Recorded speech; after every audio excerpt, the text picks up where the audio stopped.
Detective Chief Inspector Peter Kirkham joins me now. Are these fines heavy-handed, do you think? No, not at all. They're probably not enough to have a deterrent effect in and of themselves. People know that there are maximum fines for various things, but they also think it's not going to happen to me.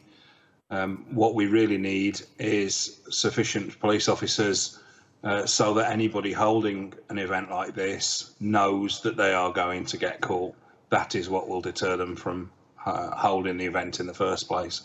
And I'm afraid after a decade of cuts that we have seen to policing, there simply is no contingency capacity, there's no resilience in response policing. All of this is having to be dealt with as a special event. At the moment, there's no sporting events and no football and things like that, so the police have a little bit of freed up capacity there on certain occasions, but they struggle to do routine policing, let alone this additional task that's come along with COVID. And how difficult do you think it is going to be to enforce these rules? You're saying that we don't have the officers to do the police work. The first problem is simply logistics. If you've got a gathering of hundreds of people that don't want to be dispersed, as we've seen with some of the block parties, especially in London and other city centres, and they start to resist, that can draw in a huge number of police officers, which take a long time to gather together. They have to come from a long way away from neighbouring forces or whatever. So there's a practical difficulty in rapidly dispersing large numbers of people. But I think the practical difficulty that's going to be most apparent is finding someone that's in charge to levy the larger fine of £10,000. We saw, I don't know if you saw our report from Becky Johnson. She was out with the West Midlands Police and people blatantly flouting the rules. There simply isn't a deterrent at the moment, is there? There isn't. People blatantly flout all sorts of rules.